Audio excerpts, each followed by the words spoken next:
ये कानून प्रत्येक नागरिक को सुरक्षा प्रदान करेगा, लेकिन राह चलती हुई किसी बेटी के साथ अगर किसी ने छेड़छाड़ करके उसकी सुरक्षा में सेंध लगाने का कार्य करे क्या, तो अगले चौराहे पर उस सोहदे का इंतजार यमराज कर रहा होगा। उसको फिर यमराज के यहां भेजते से कोई रोक नहीं पाएगा। यूपी में बाबा के रौद्र रूप से अपराधियों की शामत आ गई है। पुलिस पाताल से ढूंढकर इन्हें निकाल ले रही है और सीधे यमराज से मुलाकात करा रही है, जिससे अभी आपने सीएम योगी आदित्यनाथ को सुना। योगी आदित्यनाथ ने जैसा कहा ठीक वैसा करके दिखाया। 23 अगस्त पहले दिन 31 अगस्त को अयोध्या में सरयू एक्सप्रेस में महिला कांस्टेबल खून से लथपथ अवस्था में मिली थी। कोई सुराग नहीं था कि महिला कांस्टेबल पर किसने हमला किया है। हमला करने वाले कितने लोग थे यह भी किसी को नहीं पता था। किसी जानने वाले ने हमला किया या फिर किसी अनजान ने हमला किया, यह भी जानकारी नहीं थी। बावजूद इसके बाबा की पुलिस ने दिन रात मेहनत करके आखिरकार मुख्य आरोपी को पाताल से ढूंढ निकाला और उसकी मुलाकात यमराज से करा दी। तस्वीरें आपको दिखाती है, देखिए तस्वीरें। 40 किलोमीटर पीछा करके एसटीएफ ने इस शातिर अपराधी को पकड़ा और यही वो शातिर अपराधी है जिसने यूपी पुलिस की एक महिला कांस्टेबल को सरयू एक्सप्रेस में जब पीटा था बेरहमी से और बर्थ के नीचे छोड़ दिया था। वो तस्वीरें आपको दिखाएंगे, लेकिन देखिए किस तरह घेराबंदी करके पीछा करके आरोपी अनीश को ढेर किया गया। आपको एनकाउंटर वाली जगह इस वक्त दिखा रहे हैं। मुख्य आरोपी को एसटीएफ और अयोध्या ज्वाइंट के पुलिस के ज्वाइंट ऑपरेशन में ढेर कर दिया गया। उसके 2 साथियों को एनकाउंटर के बाद गिरफ्तार किया है। यह एनकाउंटर वाली लोकेशन है जहां पर यूपी पुलिस और एसटीएफ के जवानों को आप देख सकते हैं। आपको तस्वीरें दिखाते हैं। दरअसल इनायत नगर ने अनीस के 2 साथी आजाद और विशंबर को गिरफ्तार किया गया है। दोनों के पैर में गोली लगी है, जिसके बाद इन दोनों को अस्पताल में भर्ती कराया गया। यह अस्पताल की तस्वीर आप देख रहे हैं जहां पर अनीस के 2 साथी के पैर में गोली लगी और उसके बाद उसे यहां पर गिरफ्तार कर लाया गया और उसके बाद अस्पताल में प्राथमिक उपचार दिया जा रहा है और ट्रीटमेंट चल रही है। आइए अब आपको मैं अयोध्या एनकाउंटर पर एक छोटी सी रिपोर्ट दिखाता हूं और इस केस से जुड़े सारे अपडेट आपके सामने रखता हूं। फिर आपको बताएंगे कि कैसे योगी आदित्यनाथ मंचलों के मन पर नकेल कसने की पूरी तरह से तैयारी में जुट गई है। पहले रिपोर्ट देखिए।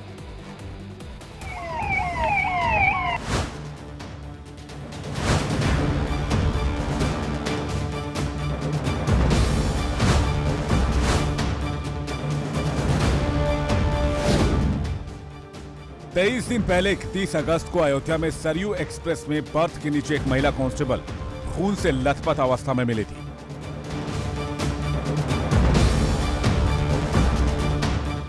उसके चेहरे और सिर पर पूरी तरह से हमला कर मरने के लिए छोड़ दिया गया था। महिला कांस्टेबल की हालत ऐसी थी कि उसे देखकर पुलिस वाले भी सहम गए थे। अभी भी महिला कांस्टेबल लखनऊ के केजेएमयू में जिंदगी और मौत से लड़ रही है। इस मामले में पुलिस के पास ना तो सुराग था और ना ही गुनाहगारों का कोई नाम पता, ना तो कोई चश्मदीद था और ना ही कोई दूसरा क्लू। पुलिस के पास कुछ था तो वो थी अपराध के खिलाफ सीएम योगी आदित्यनाथ की जीरो टॉलरेंस की नीति, उनकी सख्ती कि महिला के खिलाफ अपराध करने वालों को दूसरे चौराहों पर यमराज मिलेंगे।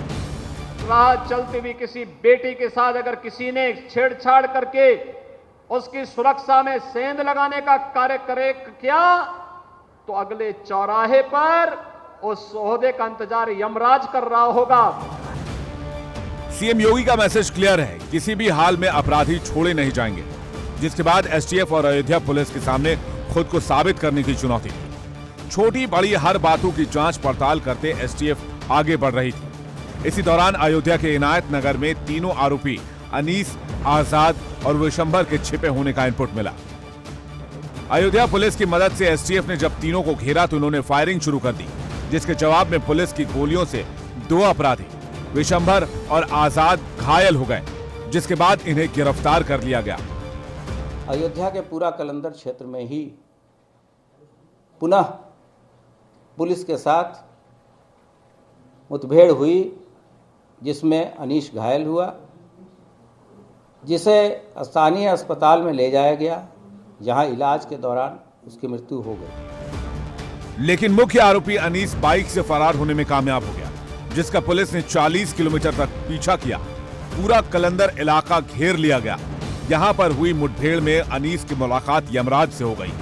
के दौरान वो जब भागता हुआ बाइक छोड़ के भागा, क्योंकि उसको फायरिंग के लिए वो जब यूपी पुलिस पे हावी हुआ, अयोध्या पुलिस की जवाबी कार्रवाई करना चाहा, तो उसके बाद अयोध्या पुलिस ने भी जवाबी कार्रवाई में इस ऑपरेशन के बाद बाबा की पुलिस ने एक बार फिर साबित कर दिया कि कानून छेड़ने वालों को बाबा छोड़ेंगे नहीं। जिला अस्पताल इलाज के दौरान एक अभियुक्त अनीश खान सन ऑफ रियाज खान रहने वाला जो हैदरगंज थाना क्षेत्र का है, उसकी मृत्यु हो गई है। शुरू से ही एक बहुत ब्लाइंड केस था, इसमें पुलिस के हाथ पूरी तरह से खाली थे। इस ब्लाइंड केस में आरोपियों को ढूंढना भूसे के ढेर में सुई ढूंढने जैसा था। प्रेशर बहुत था, लेकिन तमाम जांच पड़ताल के बाद भी कोई ठोस सबूत नहीं मिल पा रहा था। पुलिस ने 2 संदिग्धों की तस्वीरें भी जारी की थी, लेकिन जांच में कोई इन्वॉल्वमेंट उनका नहीं मिला। इसके बाद स्केच बनवाए गए, लेकिन फिर भी कामयाबी नहीं मिल रही थी। पुलिस के ऊपर प्रेशर बढ़ता जा रहा था। इन तमाम घटनाक्रमों के बीच टाइमिंग को मैच करते हुए 3 संदिग्ध मोबाइल नंबर पुलिस को यूपी एटीएस को मिले, जो एक साथ स्विच ऑफ किए गए थे, लेकिन दोबारा स्विच ऑन नहीं हुए थे। इसी सुराग के आधार पर, इसी क्लू के आधार पर पुलिस आरोपियों तक पहुंच गई, और उसके बाद पुलिस ने आरोपियों के साथ क्या किया, ये आपने अभी एक रिपोर्ट में देखी। लेकिन ये तो हुई अयोध्या में हुए महिला कांस्टेबल पर हमले में एक्शन की बात। इसके अलावा कई और मामले में सीएम योगी की पुलिस का जबरदस्त एक्शन देखने को मिल रहा है। योगी सरकार का क्लियर मैसेज है, अपराध पर जीरो टॉलरेंस की नीति। अंबेडकर नगर का मामला आपको याद होगा। अंबेडकर नगर में लड़की का दुपट्टा खींचने वालों का भी पुलिस ने एनकाउंटर कर दिया और लंगड़ा बना दिया। आपको एक एक कर तस्वीर दिखाते हैं, दोनों तस्वीरें देखिए कि किस तरह से। ये देखिए तस्वीर आप देख रहे हैं, यहां पर एक लड़की साइकिल से जाती हुई दिख रही है। यह अंबेडकर नगर का मामला है, जहां पर लड़की का दुपट्टा खींचा जाता है, और जैसे ही लड़की का दुपट्टा खींचा जाता है, यहां पर साइकिल डिसबैलेंस होती है और वो जो लड़की है वो दूसरी बाइक की चपेट में आकर गिर जाती है और उसके बाद उसकी मौत हो जाती है। लेकिन बाद में अपराधियों को पकड़ने के लिए पुलिस एनकाउंटर लॉन्च करती है, और एनकाउंटर लॉन्च करने के बाद की तस्वीर आप इसमें देख रहे हैं साफ तौर पर, किस तरह से अपराधियों को निशाने पर लेती है यूपी पुलिस। सिर्फ महिला अपराध के खिलाफ ही बाबा सख्त नहीं है, बल्कि यूपी में कोई भी अपराधी अपराध करके बच नहीं सकता है। सीएम योगी आदित्यनाथ की अपराध पर सख्ती की कुछ और तस्वीरें आपके सामने रखते हैं। कल तड़के कुशीनगर में भी अंतर्राज्यीय गिरोह पंखिया गैंग के बदमाशों के साथ मुठभेड़ हुई, जिसमें 4 बदमाशों को पुलिस ने धर दबोचे। देखिए एक एक कर इन चारों बदमाशों को देख लीजिए कि पुलिस ने किस तरह से पहले बुलेट प्रूफ जैकेट के साथ यूपी एटीएस के साथ मिलकर ऑपरेशन लॉन्च किया, और उसके बाद 4 बदमाशों के पैर में गोली लगी और फिर उन्हें धर दबोचा गया। 3 को गोली लगी थी, जबकि चौथे को दौड़ाकर दबोचा गया, जिसकी तस्वीरें इस वक्त आप देख रहे हैं। उनके पास से जो असलहे मिले उसकी तस्वीर भी आप देख रहे हैं। पकड़े गए चारों बदमाशों का एक आपराधिक रिकॉर्ड भी है। संभल में भी गो हत्या के आयान को पुलिस ने एनकाउंटर के बाद गिरफ्तार किया है। वो तस्वीरें आपको दिखाते हैं। मुठभेड़ के बाद आरोपी के दाएं पैर में गोली लगी, जिसके बाद उसे गिरफ्तार किया गया। ये देखिए वो तस्वीर आप देख रहे हैं। ये जो आरोपी है, इसे भी मुठभेड़ के बाद गिरफ्तार किया गया, और इस इलाके से जो ये तस्वीर आप देख रहे हैं, दरअसल ये पूरा मामला संभल का है। जब इसे गिरफ्तार किया गया तो आरोपी पर 10,000 रुपए का इनाम था। अब शाहजहांपुर में घर में घुसकर प्रोफेसर की हत्या करने वाले, आलोक की हत्या करने वाले बदमाश का भी पुलिस ने 3 दिन पहले एनकाउंटर कर दिया था। वो तस्वीर आपको दिखाती है। देखिए ये शाहजहांपुर की तस्वीर आप देख रहे हैं, जहां पर बदमाशों के घर में घुसकर प्रोफेसर की हत्या कर दी थी। साथ ही परिवार के 6 लोगों पर जानलेवा हमला किया था। उसके बाद एक आरोपी शाहबाज को पुलिस ने यमराज के पास पहुंचा दिया, जबकि बाकी लोग इस एनकाउंटर में घायल हो गए।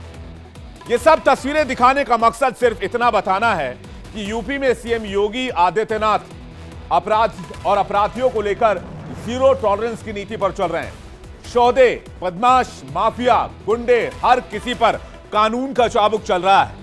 सीएम योगी का मैसेज क्लियर है, कानून हाथ में नहीं लेना है। अगर कानून हाथ में लेंगे तो पुलिस नहीं बख्शेगी, कानूनन कार्रवाई की जाएगी। इसी सिलसिले में अब जमीन पर कब्जा करने वाले यानी कि भू माफियाओं के खिलाफ योगी आदित्यनाथ ने बड़ी कार्रवाई का फैसला कर लिया है। बीते 3 साल में 2 या उससे ज्यादा मुकदमे जिस भी शख्स पर हैं, उसकी शामत आनी तय है। भूमाफियाओं के खिलाफ गैंगस्टर और गुंडा एक्ट के तहत कार्रवाई के निर्देश दिए गए, यानी कि जो जबरन जमीन कब्जाते हैं, जो जबरन किसी के पड़ोसी के जमीन पर कब्जा कर लेते हैं, उन पर सीएम योगी के सख्त नजर है। उत्तर प्रदेश में क्रिमिनल्स की खैर नहीं है, यह भी मैसेज साफ है। भू माफियाओं पर एक्शन की क्या तैयारी है, यह डिटेल भी अब आपके सामने रखने जा रहे हैं। किस तरह से भू माफियाओं के अब दिन लगने वाले उत्तर प्रदेश में, आइए देखते हैं एक्शन प्लान क्या है योगी आदित्यनाथ का। जमीन पर कब्जा करने वालों के खिलाफ योगी का एक्शन प्लान तैयार है। और आपको बता दें, 3 साल में 2 या उससे ज्यादा केस जिस भी शख्स पर जमीन हड़पने के दर्ज हैं, उस पर सीधे एक्शन की तैयारी है योगी आदित्यनाथ की। गैंगस्टर और गुंडा एक्ट के तहत सख्त कार्रवाई के निर्देश दिए गए हैं। 700 से ज्यादा पुरानी फाइलें खंगाली गई हैं। उसके बाद यह लिस्ट तैयार की गई है। 406 मामलों में चार्जशीट फाइल कर दी गई है और 78 मामलों की जांच चल रही है। और यह भी नहीं, एक और अंदर की खबर मैं आपको बता दूं, यह पहली लिस्ट है, इसके बाद की भी फाइल्स खंगाली जा रही हैं, यानी कि इस तरह की लिस्ट और भी सामने आ सकती है। यूपी में इस तरह का एक्शन दिखने के बाद दूसरे राज्यों के शासन पर, प्रशासन पर सवाल उठते हैं कि जब यूपी में अपराधियों के खिलाफ योगी सरकार एक्शन लेती है तो क्या इससे सीख नहीं ली जा सकती है? अपराधियों पर जीरो टॉलरेंस की नीति पर क्या सीखना नहीं चाहिए? यूपी में बदमाशों के लिए हर चौराहे पर यमराज है। बिहार, दिल्ली, एमपी, राजस्थान, झारखंड समेत पूरे देश में अपराधियों का इंतजार क्यों हर चौराहे पर यमराज नहीं करते हैं? जिस तरह की सख्ती दिखाते हैं, यमराज का कहने का मतलब कि जिस तरह से कानून का उल्लंघन करने वालों पर सख्ती उत्तर प्रदेश में होती है, वो दूसरे राज्यों में क्यों नहीं होती है? पिछले कुछ दिनों में हुए अपराधों पर नजर डाले तो समझ आएगा कि योगी के मॉडल की हर तरफ मांग क्यों हो रही है। बिहार में पिछले एक हफ्ते में करीब 10 बड़ी वारदात हुई हैं, जिसमें से ज्यादातर में कार्रवाई अभी तक नहीं देखी गई है। दिल्ली में पिछले एक महीने में करीब 12 हत्याएं, लूट और स्नैचिंग दोनों मिलाकर 2 दर्जन से ज्यादा वारदात हो चुकी है। मध्य प्रदेश में भी कई वारदातें देखने को मिली हैं। राजस्थान तो महिला अपराध में देश में सबसे ऊपर की कैटेगरी में आता है, तो वहां पर भी क्यों योगी आदित्यनाथ की तरह सख्ती देखने को नहीं मिलती है? झारखंड में भी पुलिस को क्या इसी तरह के एक्शन की जरूरत नहीं है, जहां पर अपराध और अपराधी लगातार सिर उठाते हैं और आम लोगों को निशाना बनाते हैं? उत्तर प्रदेश में जिस तरह महिला अपराध के खिलाफ सीएम योगी सख्त हैं, शौदों को हर चौराहे पर यमराज मिलने की चेतावनी दे रहे हैं और इस पर एक्शन भी लिया जा रहा है। उसी को लेकर हमने देश भर की महिलाओं से बातचीत की।